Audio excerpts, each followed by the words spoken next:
Ladies and gentlemen, welcome to the Nicholson Auditorium of the King Arts Complex for the 16th Annual Legends and Legacies Awards Ceremony. Please welcome NBC4 Columbus news anchor, Mr. Kerry Charles.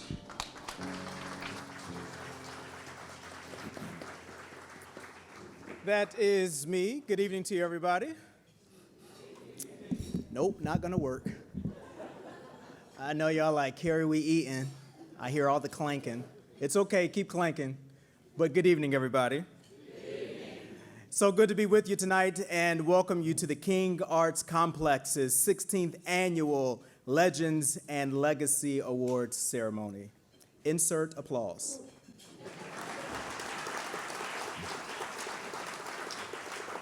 As said, I'm Kerry Charles from NBC4. So glad to be with you all. And it's interesting being from Columbus, having been back home now for a little more than 3 years, going to all of these different events where it's my first time being at an event. So this is my first time here at this event, but I get to see it from a different view. And I can't wait to see the program as we move through the evening. So, any other first timers?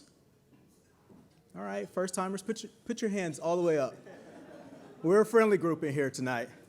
Legends and Legacies recognizes the rich and diverse contributions of individuals who have shown their commitment to human rights, artistic excellence, and service. Their actions have influenced and impacted their community, city, state, and nation through philanthropy, service, leadership, creativity, and vision. Throughout the evening, you will have the pleasure of learning more about our two honorees' storied careers, and it will become quite obvious why they were selected as the 2023 Legends and Legacies honorees. As we begin, if we have any elected or appointed officials in the room, please stand up as a group.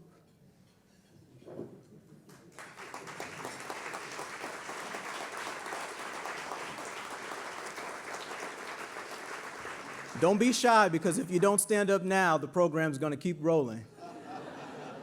We thank you all so much for your service. And of course, just a footnote to everyone here, we have an election coming up, so we all know we're going to be, okay. Need not say more. Dr. Martin Luther King Jr. spoke these words: "Make a career of humanity, commit yourself to the noble struggle for equal rights. You will make a better person of yourself, a greater nation of your country, and a finer world to live in." And it is safe to say that tonight's honorees have exemplified the words of the great civil rights leader. So our honorees tonight are Dr. Hasan Jeffries and Hanif Abdurraqib. They are two outstanding professionals who inspire us, and they serve as role models to many in our community. Congratulations, gentlemen. We can't wait to celebrate you as the evening rolls on.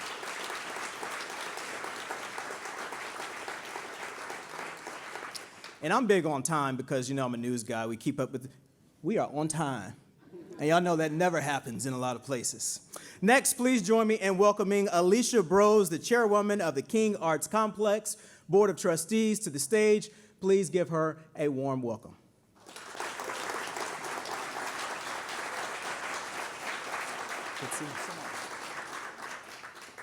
Good evening, everyone, and thank you so much for joining us tonight. We are so excited to honor Hanif and Hasan. Together, these gifted professionals have enjoyed tremendous success in their careers, receiving many well-deserved accolades. Yet, as you will see tonight, they are thoughtful, humble, lifelong learners who continue to grow in their respective endeavors. Before we begin our recognition of our two distinguished honorees, we wish to thank our sponsors. First, please join me in thanking our honorary co-chairs, Linda and Frank Cass.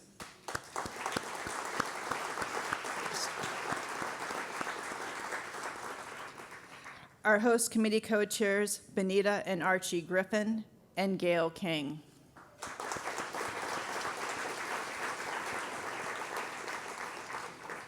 We would like to thank the entire Legends and Legacies host committee, whose names are listed in the program on the screen behind me.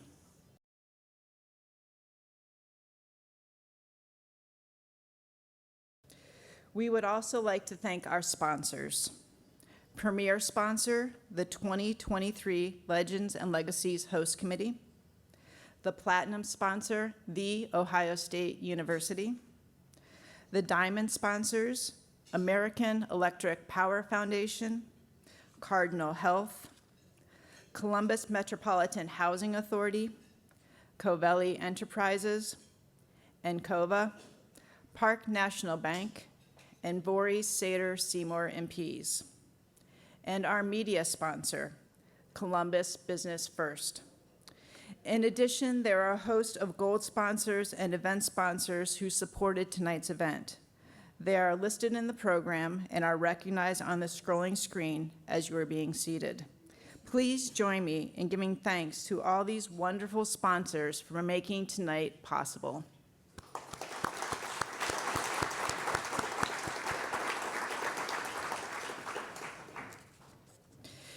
Before we bring our honorees and our moderator to the stage, please welcome back our host for the evening, Kerry Charles.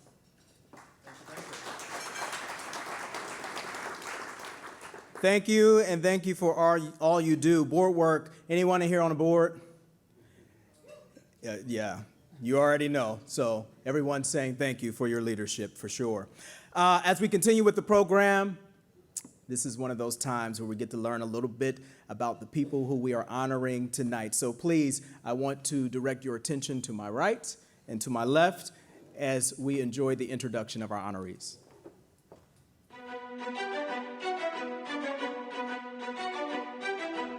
I believe that understanding the past is necessary to making sense of the present. When you begin to teach on your own in graduate school and you begin to build that connection with students and you're like, man, they're listening, they're getting it.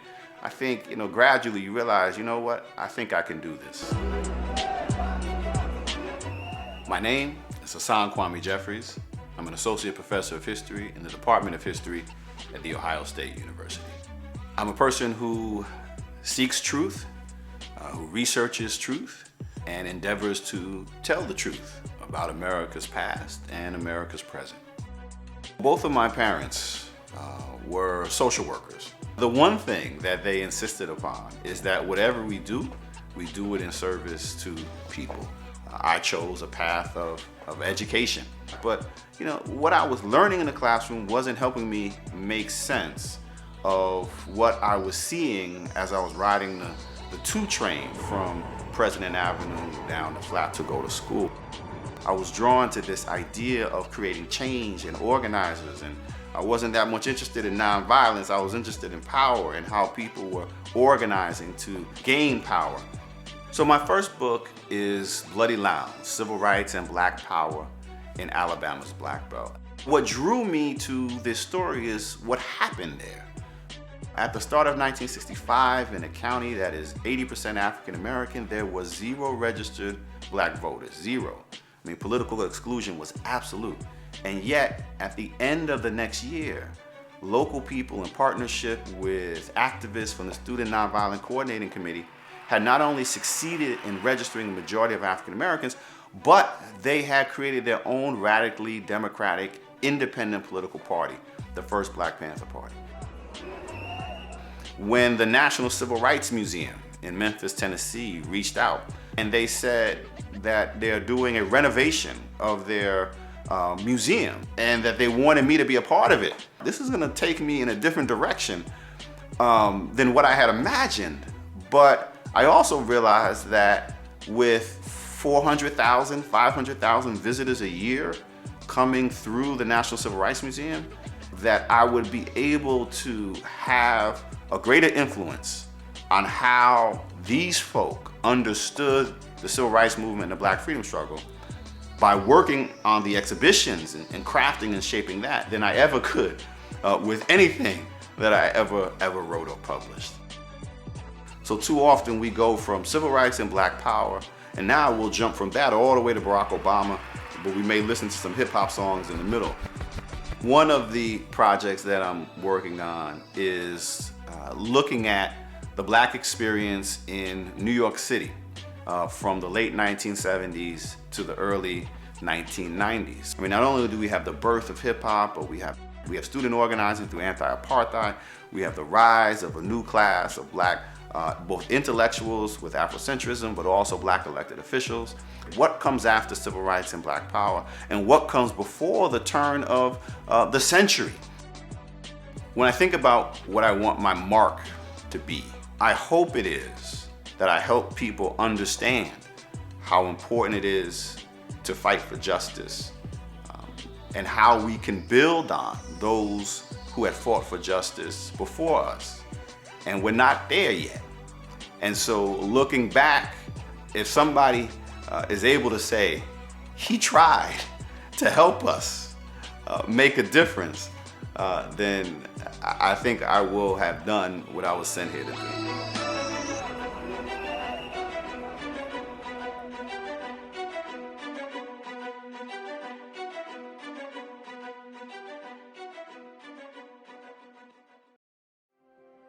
What I loved about music, and what I still love about music, is it can have transportative qualities. The first time I heard California Dreamin' by the Mamas and Papas, I didn't even know what California was. But by the time the song ended, I knew I missed it.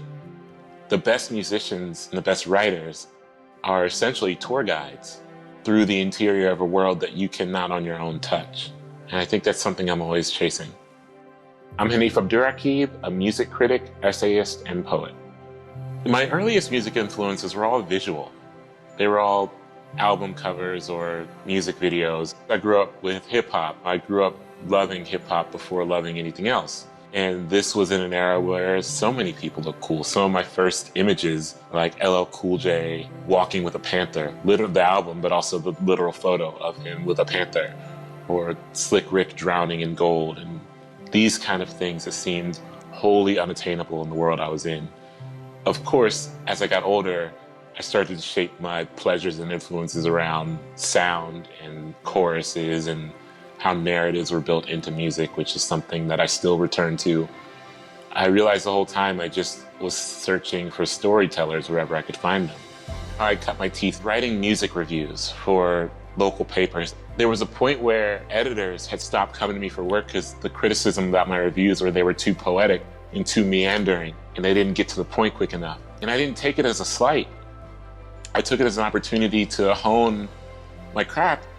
I started in Poetry Slam, a space that still means a great deal to me, because there's some real-time editing that happens in a room when you are engaging in a Poetry Slam. And so poetry was my way in. Go Ahead in the Rain is a cultural exploration of the group A Tribe Called Quest, complete with letters written to the group's members and loved ones, and a personal history of my listening experience with the group and just growing up loving hip-hop in the 90s and early 2000s. There are modes of hip-hop and sampling and crew building and collaboration that wouldn't exist today if not for A Tribe Called Quest. A Little Devil in America is a series of essays exploring the history of Black performance in the United States, and it works to extend the idea of what performance is. And so, of course, there are essays about very physical performances, be it Josephine Baker or Mary Clayton's voice, but there's also essays about the performance of affection or playing cards or, the way that fear presents itself as a performance. So I really wanted to expand the ideas of performance and performativity and make them as wide as possible. I don't approach my work from a point of expertise, which means I'm not even an expert on myself or my own history. I'm very much a spectator in the museum of my own making.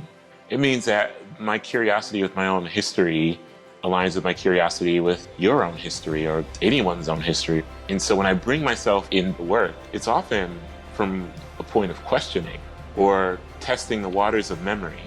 What keeps me going back to writing is the excitement of reformatting my own imagination.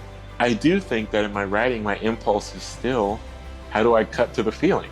If I am feeling something, it only makes sense that there's a path through which I can articulate that feeling.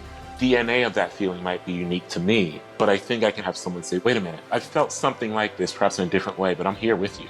And that last part, I think, is what I keep coming to. Because once we get that, we can really play, we can really go somewhere.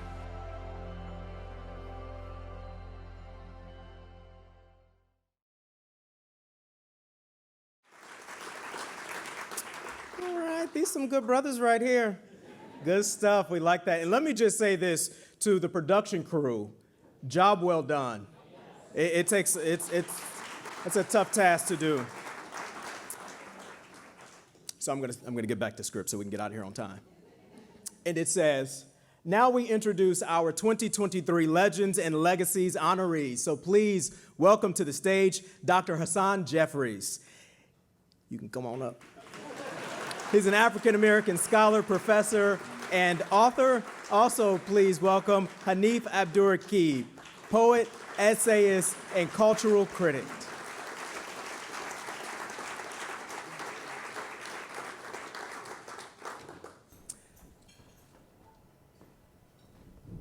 Make sure y'all in the light so we can get some good pictures. Our moderator for tonight's Fireside Chat is the Honorable Chief Judge Algenon Marbley of the United States District Court for the Southern District of Ohio. I hate to cut an applause, but y'all might want to wait just a second. He was nominated to the court by President Bill Clinton in 1997. He became Chief Judge on September 16, 2019.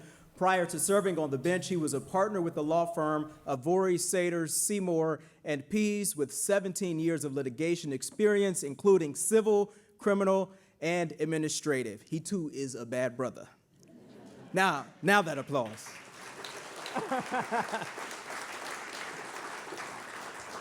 I told them when I got in, I was like, I feel like the lackey at the table. And with that, please give a warm welcome for our honorees and the Honorable Chief Judge Algenon Marbley.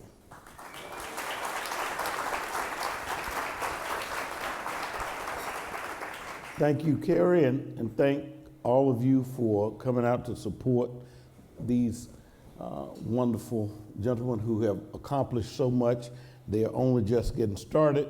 I hope that by the end of the night, you are as impressed with them as I have been, just kind of scratching the surface of their brilliance and their work.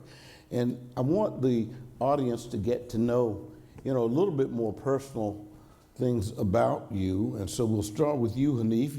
You're a homeboy. You graduated from Beechcroft and then went to Capital where you got a degree in marketing. So I want you to tell our audience, first of all, how you move from product, price, place, and promotion, the 4 P's of marketing, to being a poet, an essayist, a social critic, and a music critic. I don't know anything about marketing.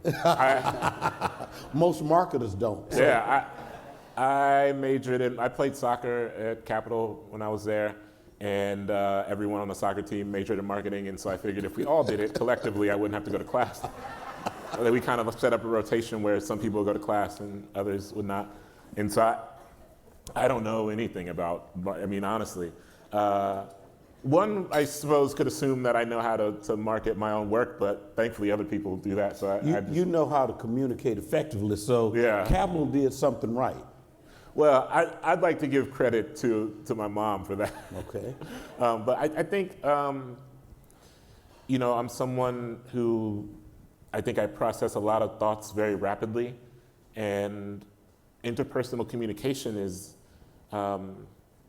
it's risky, I think, to put oneself out in the world with an eagerness to communicate, but the level of risk, I think, makes it worthwhile, because if I do not personally, then the kind of passions and excitements that I have both don't grow, and then they remain my own. And because they remain my own, that means people around me don't share theirs. I think, to distill this down to marketing is perhaps foolish, but I like to think an interpersonal exchange is the highest level of marketing in a way, because it's the sharing of excitements that we have. And I think everything that I'm excited about feeds off of something else that someone else is excited about. And there's this marriage of obsession or joy or pleasures that we can find in our interpersonal kind of moving through the world. In reading your essays and in reading your poetry, it's quite apparent that you are excited about your subject matter area, and we're going to explore that later. But what influence did places like the King Arts Complex or Beechcroft and your experiences in the public school sort of enhance that excitement and your ability to communicate through the arts? Yeah, well, I'm overjoyed because there's a couple folks in here who I graduated with from Beechcroft with, and there's also some folks who are in the audience who are at Beechcroft right now, like students at Beechcroft right now. And I really go, it's important for me to go back to Beechcroft as much as I can, a couple times a year. And well, I went to 3 Columbus City schools. I'm a Columbus City Schools kid, K through 12. I went to Fifth Avenue Elementary, which no longer exists. It is now condos, like everything in this city is a condo nobody's living in.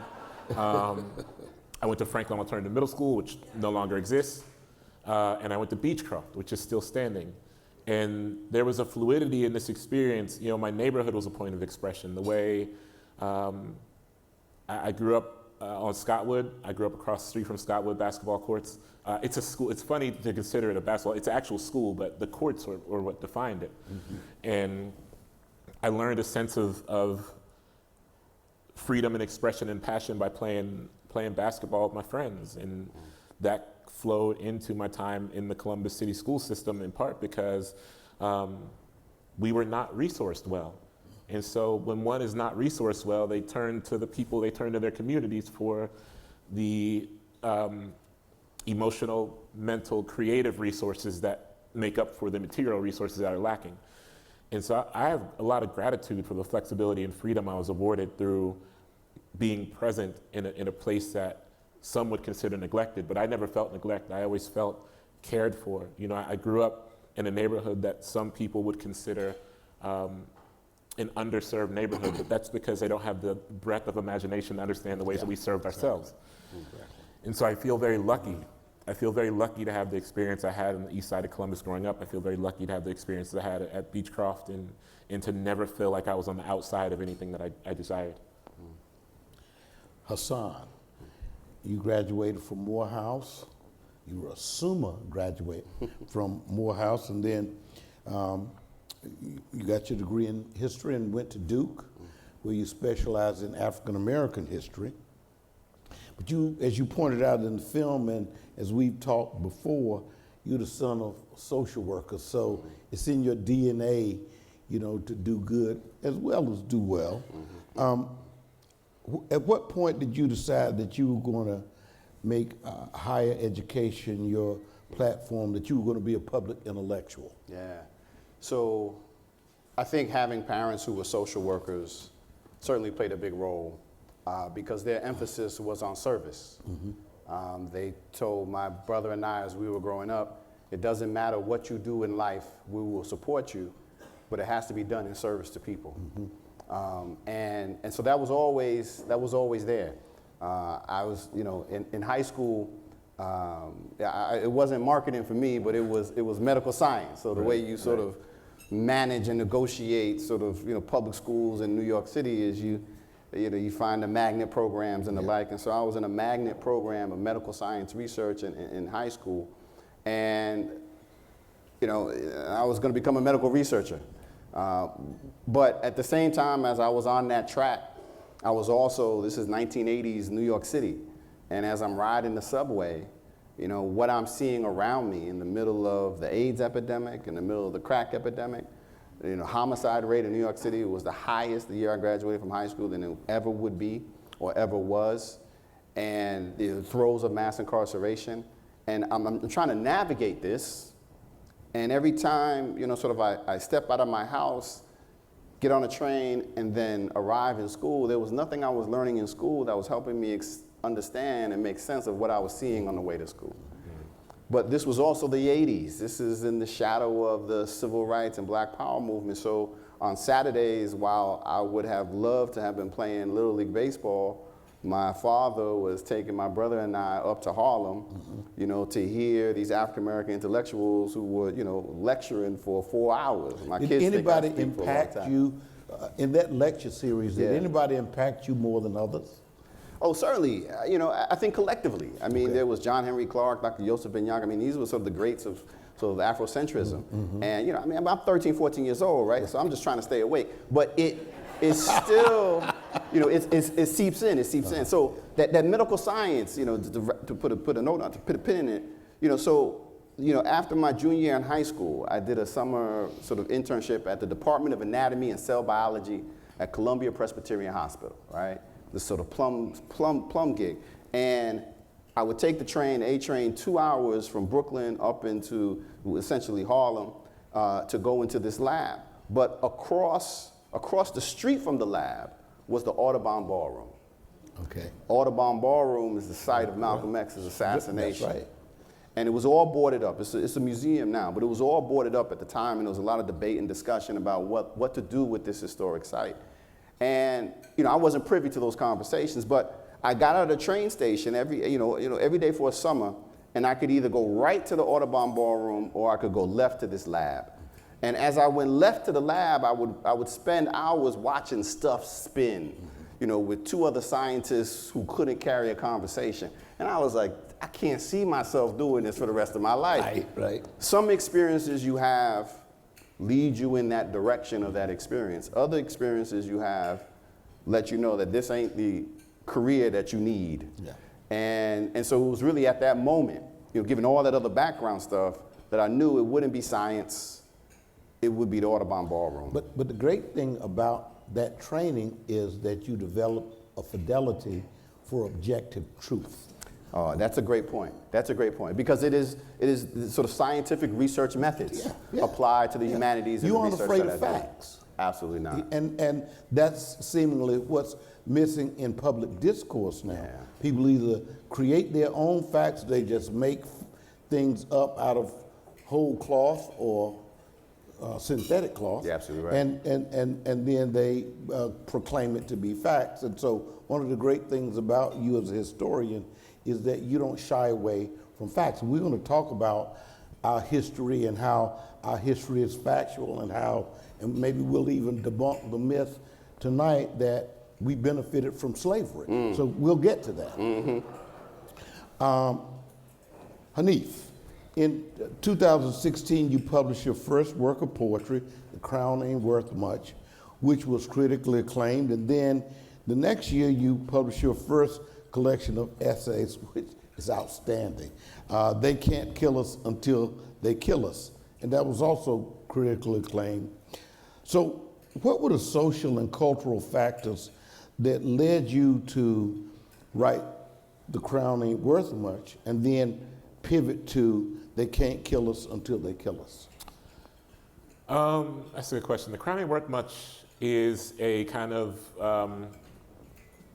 Kendrick Lamar's Good Kid, Mad City had come out, I think 2013, and I was interested in it as a container because it's a record that follows a fictional young black child kind of moving through a neighborhood, right? Okay.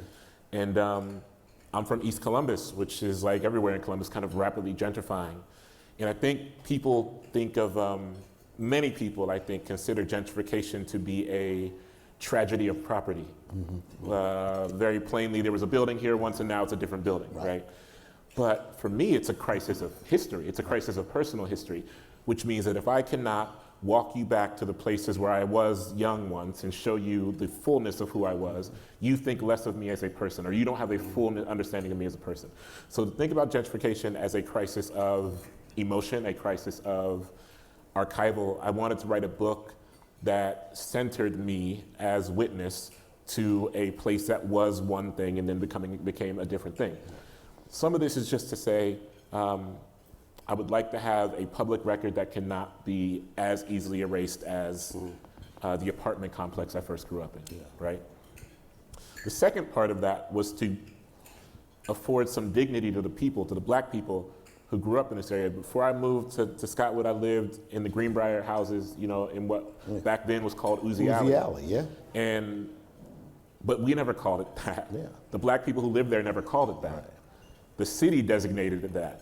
And I learned at a very early age, when people in power get to name the conditions of what a war is or is not, they can affix those conditions to anywhere they want. Yeah.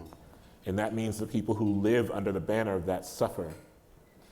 But it was important for me to write a book where people had dignity. My barber had dignity. The person sweeping their porch off has dignity.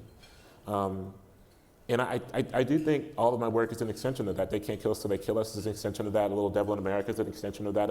These are, I'm always asking these questions of, A Little Devil in America is rooted in the history of black performance, and it's asking questions of what performances throughout black American history deserve just outright praise. I want to offer praise to not just the Whitney Houstons, yes, of course the Whitney Houstons, but also the random couple dancing in a Soul Train line that I saw one time, or Ellen Armstrong, who was the first black woman magician in the United States. These people who get their history written over in a way that doesn't serve them because someone else somewhere else has already named the conditions of their living and affixed that to their living. And I'm such a curious person, I'm a really eager person, and and it feels like it would be an affront and a waste to my curiosity if I did not pursue a rewriting of a history that rewired the ideas that have been hovering over black artists specifically and what they've offered the world. Yeah, and I think too, and I know that Professor Jeffries can speak to this, Yeah. it's important to be able to define it from your cultural context, as opposed to having someone else tell you what you are Right. or who you are. Because if they can define you, they can destroy you. Right. And so that's, I think it's important to be able to look at our lives through our lenses. In that respect, that's what you did in Bloody Lounge, because nobody was talking about those people because they had been marginalized, they had been stripped of political power, but they were in the majority. Yeah. And you know, you kind of brought to life that microcosm and showed what could be. But what did you want? What animated you to write that particular book? Because Lowndes County was not the only county in the South that characterized that. So yeah. So I think what drew me to the county certainly was what happened in the county, and not just the long history of political exclusion and racial terrorism and violence and oppression, which was real, but that also happened in so many other places. Yes. But it's what the folk did in response to it. So the story is not just that in a county that's 80% African American, there was 0 registered black voters at the start of 1965, but at the end of 1966, because of this partnership between local people and young organizers from SNCC, they not only succeeded in registering a majority of African Americans, they created their own independent political party, the first Black Panther Party. Yeah. And so that journey is what interested me, right? Like, how do you not just sort of seek participation, but seek power, the power to have a say in the decisions that affected your lives? And as Hanif was pointing out, in terms of you wanting to turn a spotlight on the dignity of folk in the African American community, like, I want to do something very similar in terms of politics, saying that we have to take ordinary people, ordinary black folk, whether they were sharecroppers or enslaved people, seriously as political thinkers. We have to take them seriously as political thinkers. They understand the situation and circumstances, and they have a vision for what the future ought to be. And this was an instance, this was a story, this was an example of folk moving and organizing for that end. Hasan, can that be prescriptive? Because you know, the same conditions exist now. How do we take the Lowndes County experience and propagate that? Yeah, so it was funny when I wrote the book and shared it with the editor at NYU, and it was a complete manuscript at that point. She read it, and she said, this is an amazing story. But she said, you know, in a way, this kind of reads like an organizing manual. Right. And I was like, shh, like, because that's what I was interested in, right? I mean, you know, how do you empower those for whom power has been stripped? Not just for 1 or 2 years, but for generations. And sort of looking at what happened in Lowndes County as a model, as a blueprint for creating change that empowers local people. I mean, SNCC organizers come in, Dr. King and SCLC are through there, but in the end, it's these ordinary, everyday people. There's one lady in there who was 42 years old, Alice Moore, and she was a mother of several children. The average education in Lowndes County, was 6th grade. She had a little bit more education than that, but she decides to run for tax assessor, right? In 1966, black folk couldn't even vote months earlier. They have the vote in hand. She decides to run for tax assessor under this new political party, the Black Panther Party. And her slogan, her platform, they would ask all these candidates to come up. They were all trying to take over the county courthouse. And they would ask her to come up and speak and share a word or two with the people. And she would always say the same thing.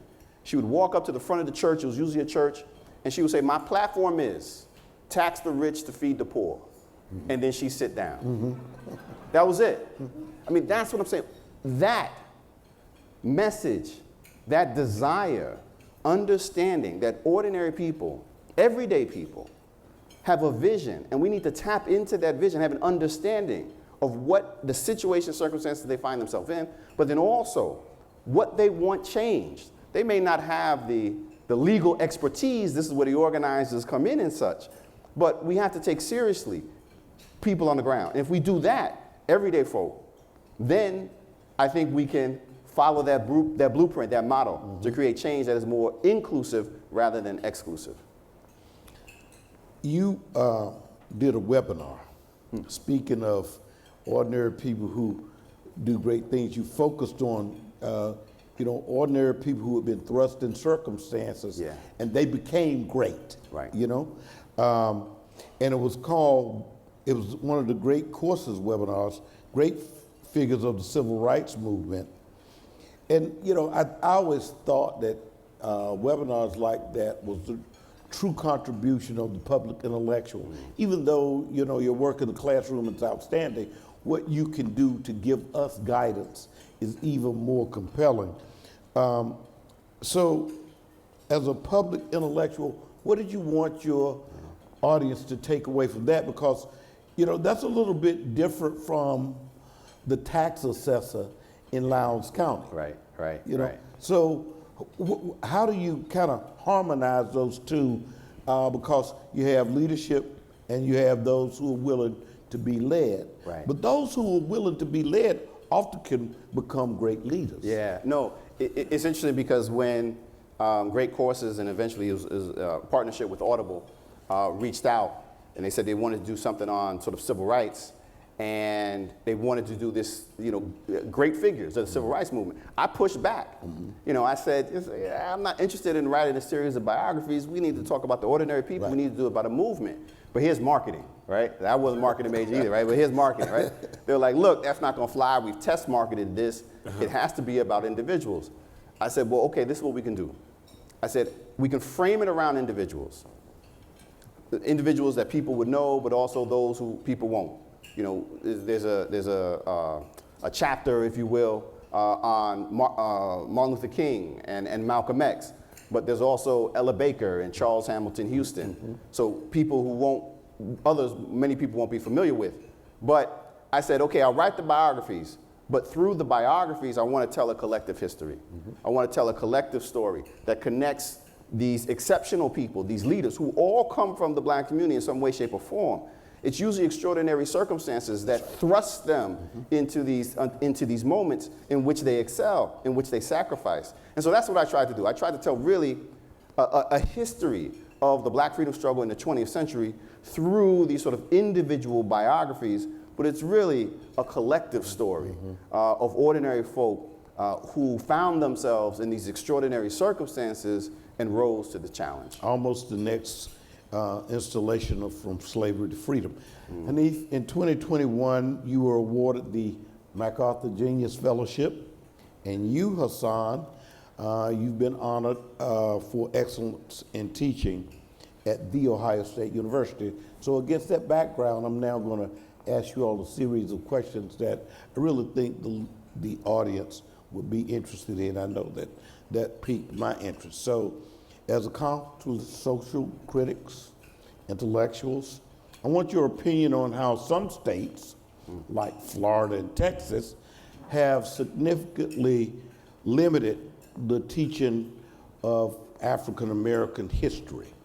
And before we get into the details of that, as a general proposition, give us your thoughts when you heard what Texas was doing and how Florida had limited the teaching of African American history. And you can begin with the proposition that black people really benefited. They learned skills, life skills from slavery. Yeah.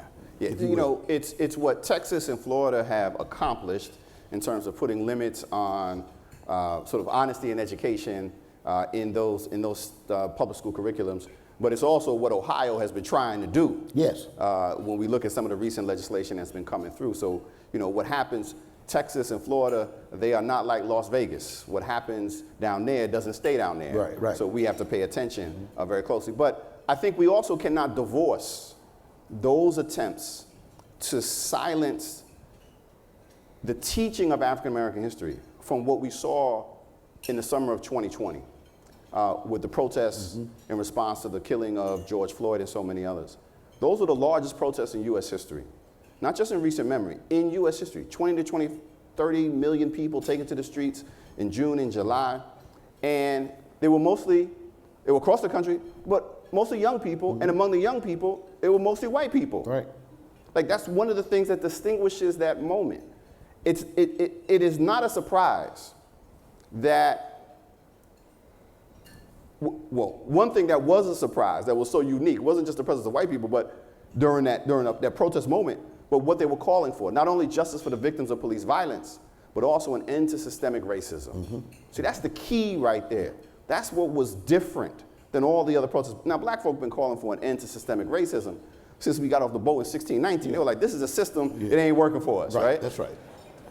2020, you got these young white folk who are catching up, right? I mean, this is a protest generation. They were looking at Black Lives Matter protests. They were looking at March for Our Lives. They were looking at the women, and now they were taken to the streets, calling for an end to systemic racism. That's a game changer. Because if you're calling for that, there's only one or two things that you can do in response. If you're a person in a position of power, you can either do nothing and protect and preserve the status quo, and there are those who benefit from it, or you can respond by changing systems and structures.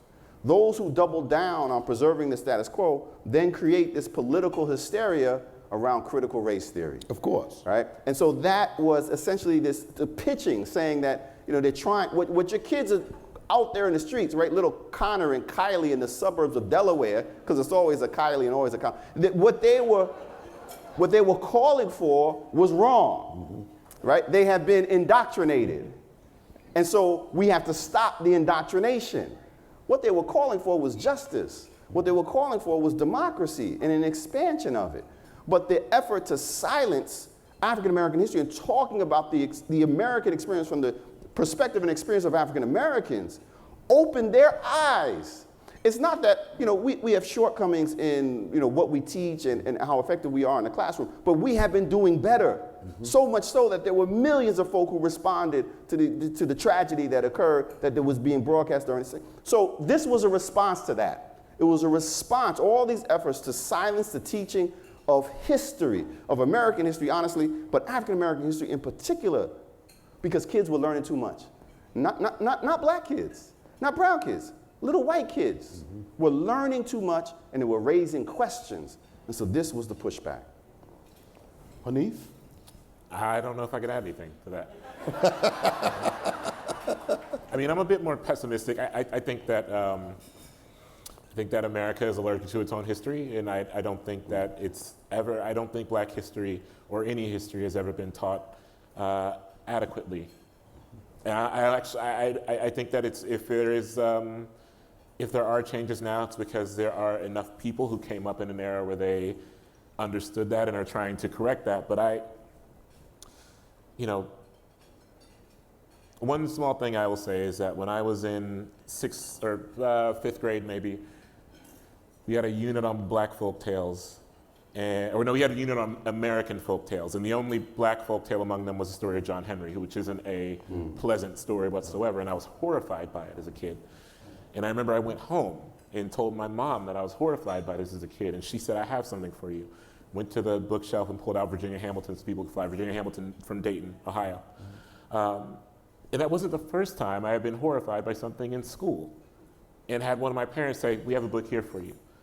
Now I'm in the orbit of young black kids. You know, I mentor some young writers, Columbus City Schools, and that cycle's still happening. They still come to me and said, I heard something in class today, I felt a little off. And I say, I got a book for you. I think that there is an embedded allergy to history, because to confront history means that your proximity to your own discomfort is shrinking. For all of us, to some degree. That's very well said. Yeah. To some degree, right? And people don't like to be uncomfortable. And I don't mean this in like a live, love, laugh, get uncomfortable, have uncomfortable conversations. I mean like literally, people do not like to confront their own discomforts. And so the easiest way to do that is to place a barrier between oneself and actual engagement with history, a rigorous engagement with history that indicts you. Yeah. So that you say like, I am actually a part of the like, you know, I can rally and rant all I want about gentrification and about the painting over of land and about land theft, but the reality is I live in a neighborhood that wasn't always the neighborhood it was, right? And it's required of me to understand the history of the people who lived in this place before I did, because to understand that history is to indict myself, and to indict myself is to ask myself to be a better steward of the places I live and go and move and work. And that indictment is uncomfortable, but it is required, and I don't think this is a country that sees that as a requirement. Another proposition, too, is that to confront American history means to confront American values and their inherent inconsistencies. Yeah. And I think that that's one of the things that motivated a lot of these young kids. We've been inculcated with these American values. But slavery as an institution was fundamentally inconsistent with all American values. And we have, as a nation, it doesn't appear, have never reconciled slavery with what are purported to be American values. Yeah, yeah. And that's what I sort of took away from what you said, not only today, but when you were kind enough to come down and talk to our court during Black History Month. You know, I'll share, and your remarks reminded me of this a literary performer by the name of Reggie Gibson out of Massachusetts. Yeah. You know, he said, and it's so true, and I say this as a historian, it's so true. He said, we as Americans, for those very reasons, he said, we as Americans, we actually hate history. Because we as Americans, we hate history. He said, what we love is nostalgia. That's right. We love nostalgia. We love stories about the past that make us feel comfortable in the present. Right? So we don't want to deal with slavery, right? Not in its full dimension. You know, not as, this is why white folk lost their mind around 1619. 1691 number the date. Like, why are white people losing their mind? Because it was white people, by the way. Losing their mind over 1619, right? Because it was an indictment that this was the starting point. This was the foundation. We had a choice to make as Americans. We talk about these values. We had a choice. I mean, we chose to go down the path of slavery for 250 years. And we don't want to deal with that because we're still living with the legacy of the institution of slavery, because one of the primary legacies was a belief in white supremacy. So everything that we're dealing with now in terms of racial violence, in terms of political disenfranchisement, can be tied directly because we haven't broken that continuum. The other thing, you know, we like, in thinking about history, we like to imagine, we like to pretend that we've gotten past these things. And that's one thing about nostalgia. You can redefine the past. You don't have to deal with the objective truths or objective history. Because it's not rooted in facts. That's right. It's rooted in feelings. That's right. But it's also feelings with a political purpose. Right? All of these stories, the Disney version of America's past serves a political purpose in the moment. It makes people compliant. And it also shifts the burden onto those who have suffered the most over time. And so it's dangerous. It's not just unfortunate that we don't take the time to study the truth. It's also dangerous because not only don't we understand the past, we can't make sense of the present. And if we can't make sense of the present, then we can't come up with the solutions that we need to in order to solve the problems that continue to plague us. How should we go about, as a professor, how should we go about teaching African American history? How, you know, I think that part of it is that they struggle with it. And you know, if you had your way, if you could be the one to write the prescription, how would it read? I think, well, two things. One, first is balance, because there's a lot of tragedy in the African American journey. But if you focus simply on the horror and you don't talk about the love, you don't talk about the community, you don't talk about the humanity, then you will lose the story, right? So you have to balance the real world oppression. I mean, slavery ain't pretty. It was designed to dehumanize. And yet, African Americans, people of African descent, survived it, right? They were able to cling on to their own sense of humanity and broaden and expand black culture. So we have to create balance anytime you're looking at African American experience. But you also need to lead with resistance. So this is part of what, it's not just that black folk are taking blows, they are constantly fighting back. One of the crucial threads throughout the entirety of the African American experience is the persistence of resistance in all things, in all ways, that manifests itself in many different ways. And the fact that the King Arts Center exists is a function of the resistance of the community in this side to say, no, we need to have a place where we can come together and tell our story. So creating that balance, right, is critically important.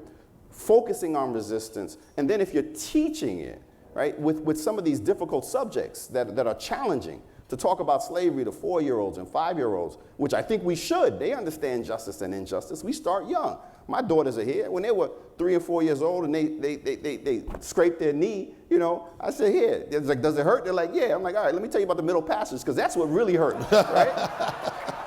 So we start young, you start early, right? And then you build age-appropriate ways. I think in the end, though, it's always important when teaching this, as a teacher, but we're all teachers in a way, right?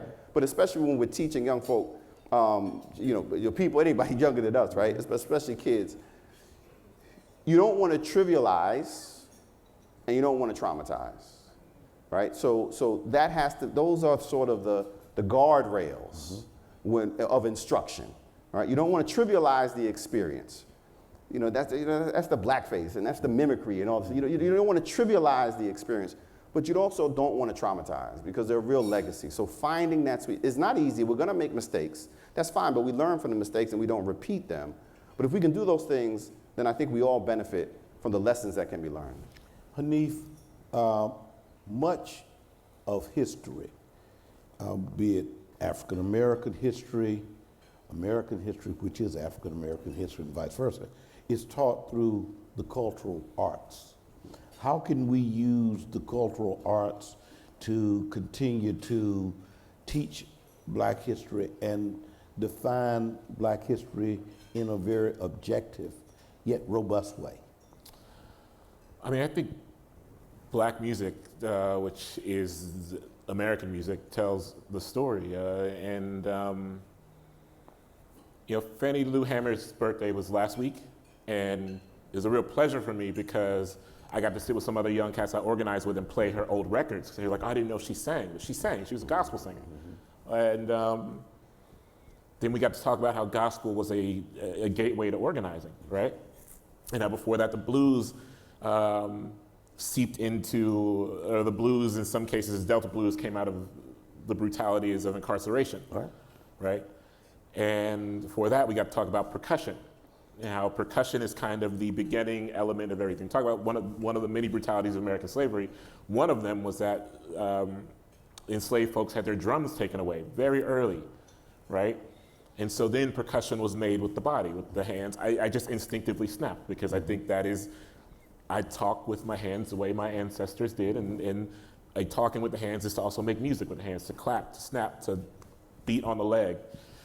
All of this is an expansion on the idea that what we listen to matters and can tell a story beyond, and I listen widely, I listen to everything, and even when I'm listening to new stuff, it's an opportunity for a conversation about how those sounds arrived and how those sounds became enticing to our ear, right? When we talk about a joke about black folks having rhythm or not having rhythm, that doesn't just come, that's inherent, but it's not out of nowhere, it's not out of thin air. To talk with pride about our cultural movements, to talk about drums and to talk about how we learn to move our bodies in very specific ways.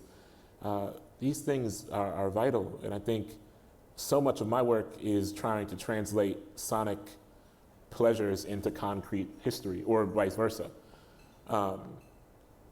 You know, the first song I remember hearing in my whole life is Nina Simone's version of Pirate Jenny. Does anyone know the song Pirate Jenny, the original, the Three Penny Opera?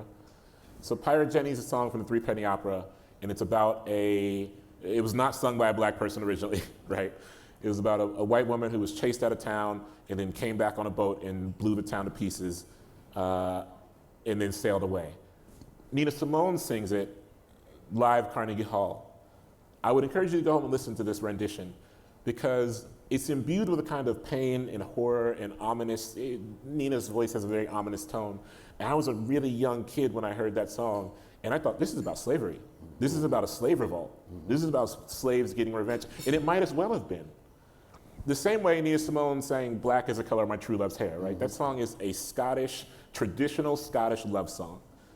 But Nina Simone sings it, and it's not that anymore. Right. And so there's a way that through our cultural contributions to the world, black artists have actually transformed and restructured globally what songs mean, what sounds mean. Nina's the best example, but there are just countless examples. Maxwell singing This Woman's Work, which is originally a Kate Bush song about a woman dying during childbirth. People listen to This Woman's Work at weddings in Maxwell's voice, right? So there's a transformation, there's an emotional transformation of sound that only comes from having experienced both pleasures and horrors that no other culture among us has experienced to perhaps the degree we have, I mean in the States specifically. And that is an enduring legacy of how black artists have reshaped culture, I think, reshaping the literal sounds and shapes of songs. I think we've seen a lot of that too recently as we celebrate the 50th anniversary of hip hop. A lot has been said and written about that, but consistent with this theme, I have to ask you, and I would be remiss if I didn't talk to you and to you, Hanif, about what impact do you think that the Supreme Court's affirmative action cases will have on universities, particularly state land-grant universities like The Ohio State University, which has been committed throughout history to having a diverse student body. Professor? Yeah.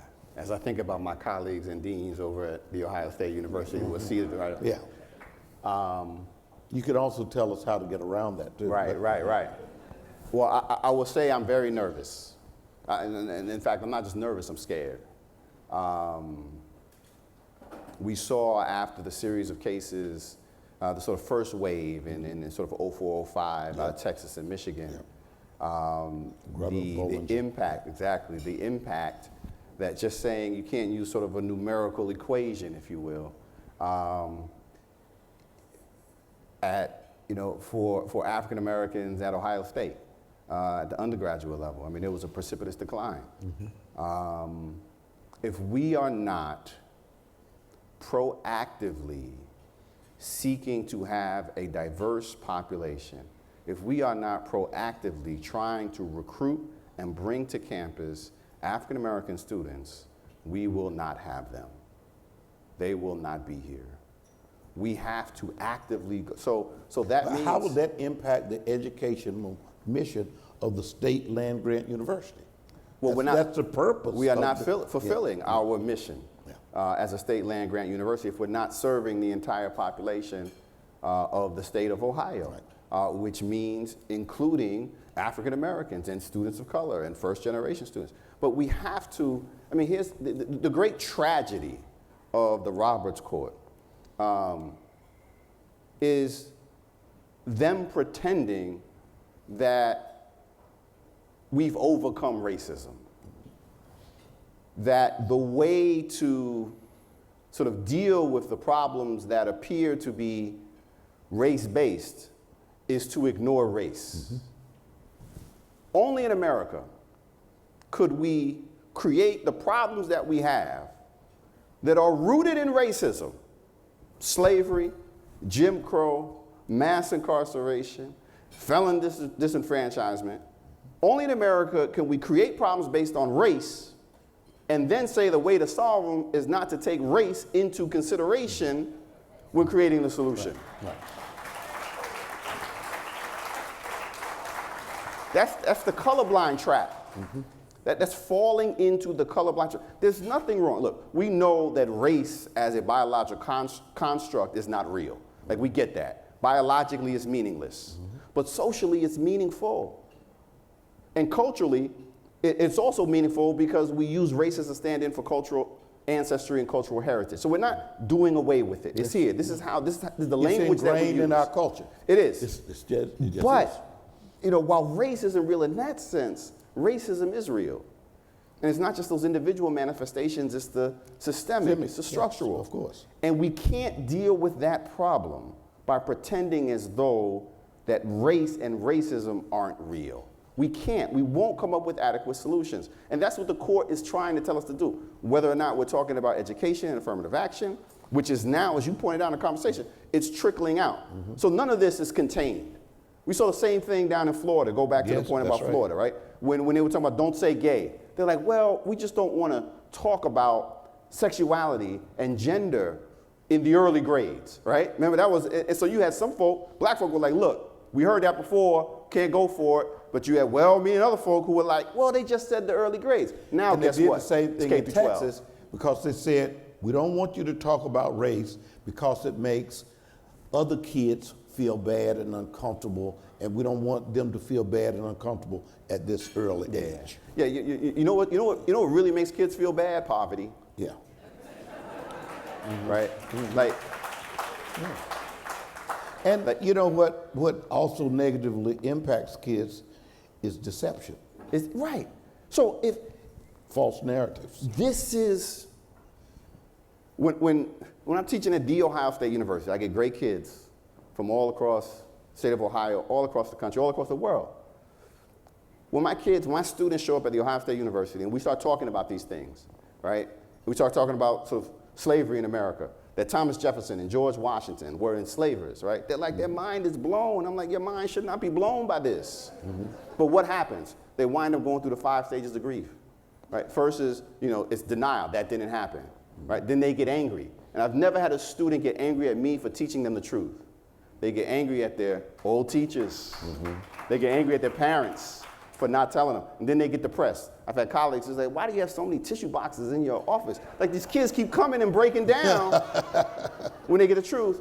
But then they go through debate and negotiation. But the final stage is what we want.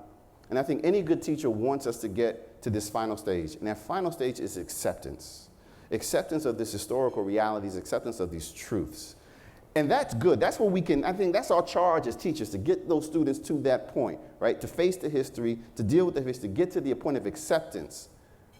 But then this generation of students, the last 5, 7, 10 years or so, they're not just willing and content with acceptance. They moved to a 6th stage, and this is what has troubled the waters so much. And that 6th stage is action. They want to do something about this. They want to do something about these problems. And that's a good thing, right? Now, I tell my students when they come into class, I say, look, I'm not trying to change anybody's mind, right? Now, my wife is here. She's a graduate of Spelman College. So we went to historically black colleges. So sometimes I got to remind her that my students are almost all white, right? It's like The Ohio State University is very white. And I was like, I have to tell these students when they're coming from southeast, southwestern Ohio and all these places and have never had an African American in a position of authority before in their life, let alone in the classroom, never. I understand that I can't go in and tell them, like, look, okay, what you are thinking is not based on reality, right? So I tell them the first day, I'm not interested in changing anybody's mind. That's not my ask of you. My ask of you is simply to have an open mind. That's it. Just have an open mind in this classroom. That's the journey that we will take in this classroom. Now, I don't tell them that they have an open mind, it's probably going to change. Like, that's just, we just keep that to ourselves in the beginning, right? But at the end, they're like, oh, because one of two things is going to happen. Either you're going to change the way you're going to think, or you're going to strengthen some of your positions, which is fine either way. But it has to be rooted in some kind of reality. It has to be rooted in fact. I'm going to challenge you, right? One way or the other, something's going to happen. But what happens is up to you. It's not up to me. So basically what you're telling us is that we are beyond the mere dialogue about race. And this country has never had, in my view, a sustained dialogue about race that led to action. You know, action that was transformative. You know, affirmative action, if it can be given, it can be taken away, but transformative action is almost like revolutionary action. Yeah. It changes those systems that have been so rooted in racism and guardians of racism. How do we get to that point? And Hanif, while the professor is considering that from a pedagogical vantage point, I want to know how, through the cultural arts, can we further the dialogue on race to the extent that we can actually effect transformative change? I don't think it happens through the cultural arts. I actually think that a major failure of Americans is believing that it happens through the cultural arts to such a degree that we look to musicians and to actors and to people who are not in touch with actual working class black folks to be oracles of the working class. So I think that it happening through culture has been a massive failure, which doesn't mean that culture can't be a guidepost, as I mentioned before. But I think a large, extremely large problem is that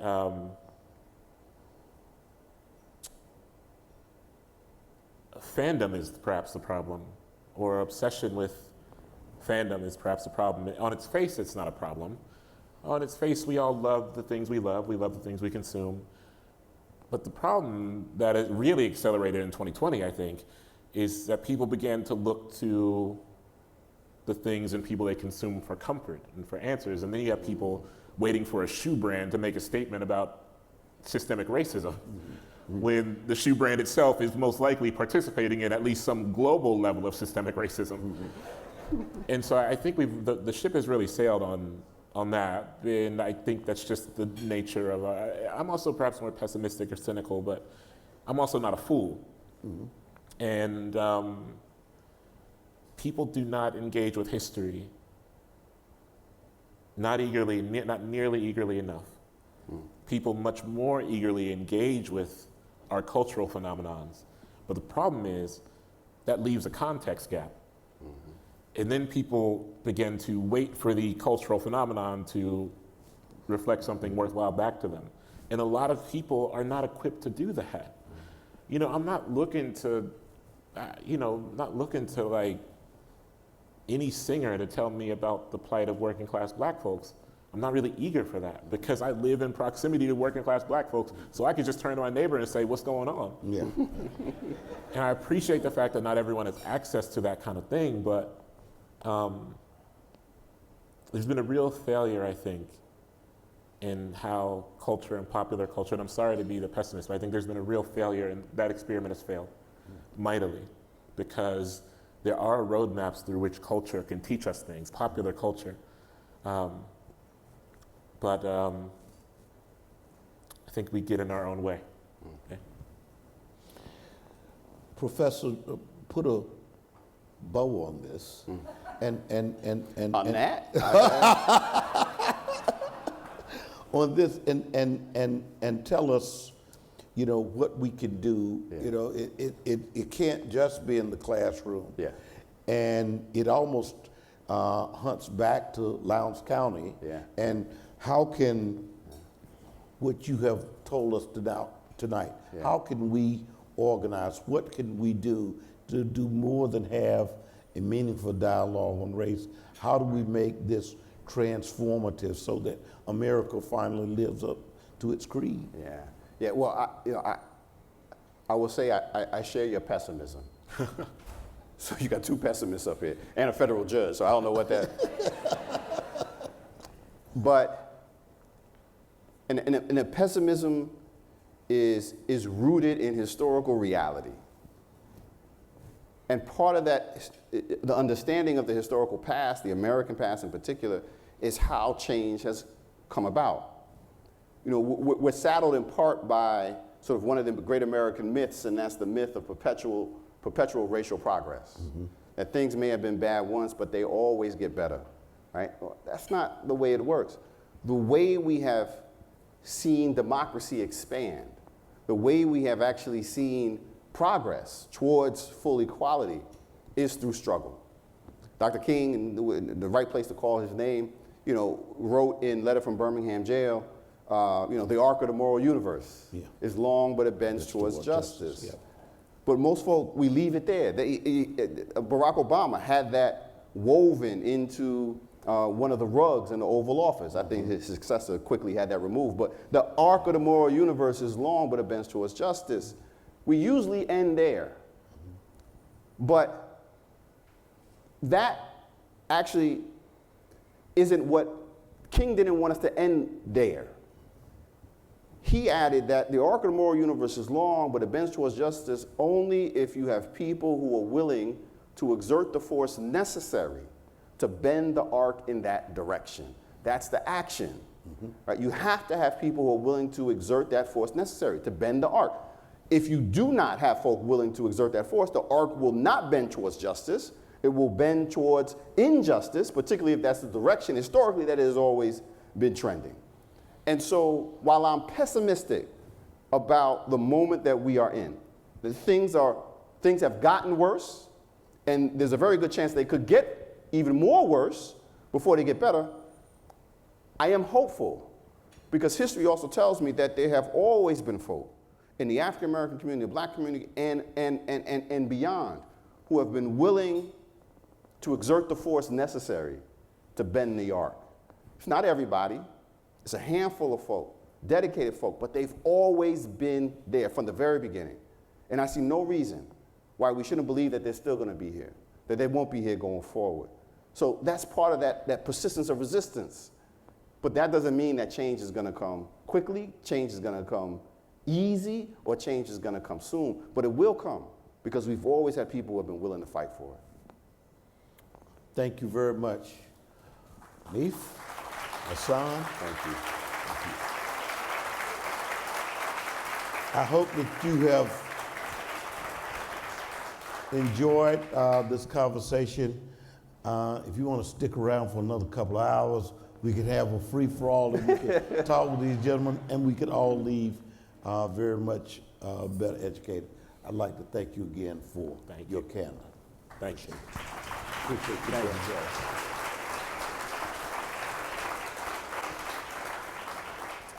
I have to tell you, this is what it's like coming over my place and sitting in the living room. So sometimes friends and family, they're like, do we have to go over Kerry's? Thank you all so much. Very, very enlightening. I always take notes. And one thing I loved hearing that you brought some students from Beechcroft. As a Columbus Public Schools graduate, I know what it's like to, be discounted. And so this is great. And so for those now CCS students, know you can be right here on this stage as well. I'm a Linda McKinley graduate. I see y'all, we on the east side. We got a lot of Tigers over here, so Panthers don't turn up too much. But it's just great seeing that what we can do. I love the message of being of service. Facts matter. Define yourself for yourself. And this thing with nostalgia, it hit me. I worked in Atlanta when they had one of these great anniversaries for Gone with the Wind. And I was like, what? I didn't get it, but okay. It's a long movie, and there are some very important parts that we need to recognize, but that one just didn't resonate with me. And then also, I did not know about the original. I knew about the song, but this woman's work. So now I have to go back and study that a bit, so thank you for that. Again, please thank you, give a big thanks to Dr. Hasan Jeffries, Hanif, Abdurraqib, our honorees, and of course, our moderator, the Honorable Judge Marbley. And let's see, moving on to a little housekeeping. My eyes are, I don't have my glasses anymore, and they're tired. I have to get back to work. I'm going to stick around for a bit, so I'm not leaving right now. But I invite you all to join me tonight for NBC4 at 11. We will have the day's top stories and all that good stuff. Seriously, be sure to join us tonight at 11 and also encourage someone, take someone to the polls to get them to vote. It's so important.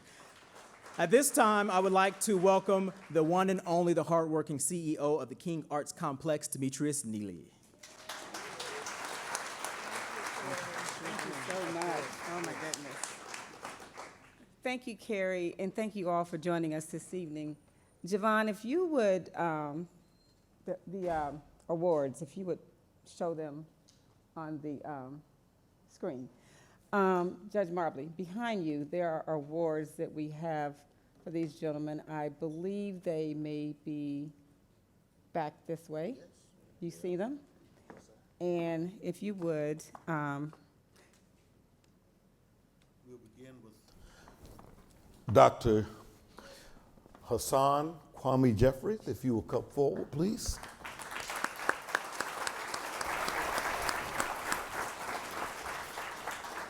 Thank you, Hasan, for inspiring students through your powerful courses on the civil rights and Black Power movements in America. We recognize your many gifts as a professor, author, podcast host, workshop teacher, radio and television interviewee, and documentary film on-camera scholar. Thank you for all you do. You're a good brother. You're a good brother. I appreciate that.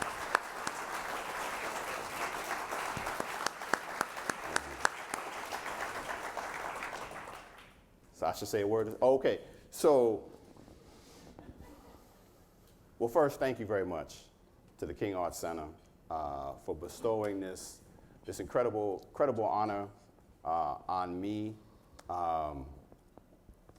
It's still, I thought I was going to be teaching at Ohio State for another decade or so, but I think I may retire on top just right now. just call it quits. No, but there's work to be done, and this is really energizing me and inspiring me to continue to do that work. My family's here. My wife Rashida, my daughters Asha, Aliana, and Alayla, extended family, the Bennetts. Ohio State just represented like deep, and I was turning around like, man, OSU was in the house. So thank you so much. I mean, I had a little crisis of identity about 2 or 3 years ago when I realized I had been living in Columbus, Ohio, longer than I had lived any place else, wow. Including New York City. So the wow. Brooklyn in me was a little disturbed. But this is home now. This has been home for 2 decades, and this is going to be home going forward. And this is just really confirmation that I'm in the right place. So thank you very much. Thank you, Judge. Thank you. Appreciate it. Hanif, come forward. Hanif Abdurraqib. Thank you, Hanif, for the powerful voice expressed through your poetry, your essays, and your music critiques. You are a star shining brightly in our community, and we are all uplifted by yourself and national acclaim. Congratulations, and thank you for all you do. Appreciate it.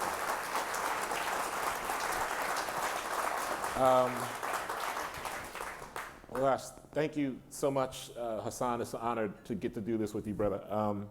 And thank you, Judge, and thank you, Demetrius. And Javon, I don't know where Javon's at, but Javon's one of the best, and I really appreciate all Javon's done for me.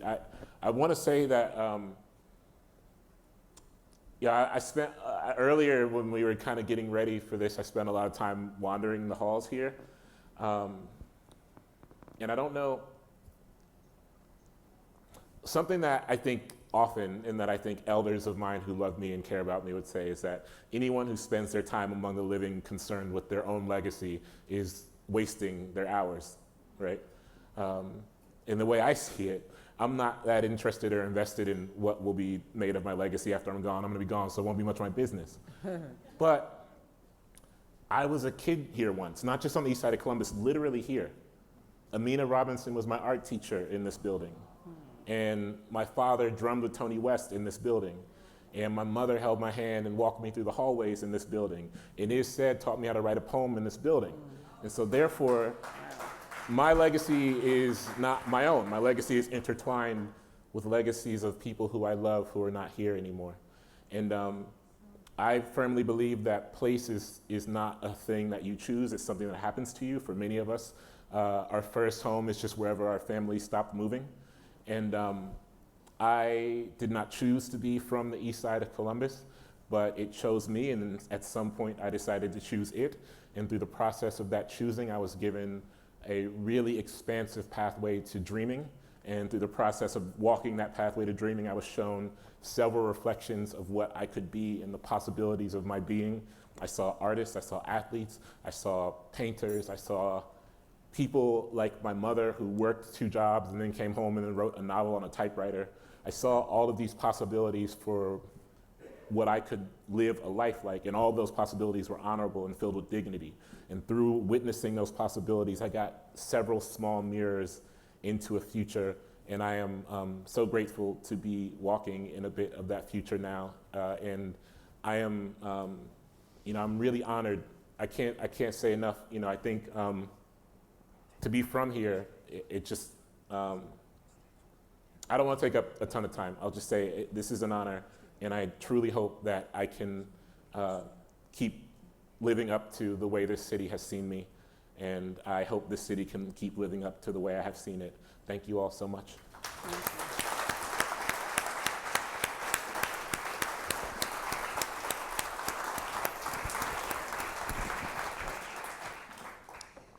Well, Kerry, you, as always, you've done us proud. Thank you so much for being our host this evening. You always support us, and we really appreciate you. Judge Marbley, it's obvious why you are the Chief Judge of the United States District Court, Southern District of Ohio. It's so obvious, right? You have a way of taking complicated matters, crystallizing them, getting to the heart of them, crystallizing them, making it plain for all of us. That's a real gift. Thank you for that. I could not think of a better conversant for this conversation tonight than you. So thank you. Thank you.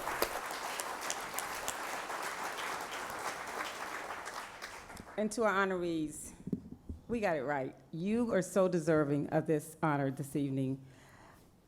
I think you are bright, shining stars in the midst of what sometimes seems like a dimly lit world. And we are so proud to call you friend, and we're so proud to have honored you this evening. And you give us hope, and a thank you for that. You really do.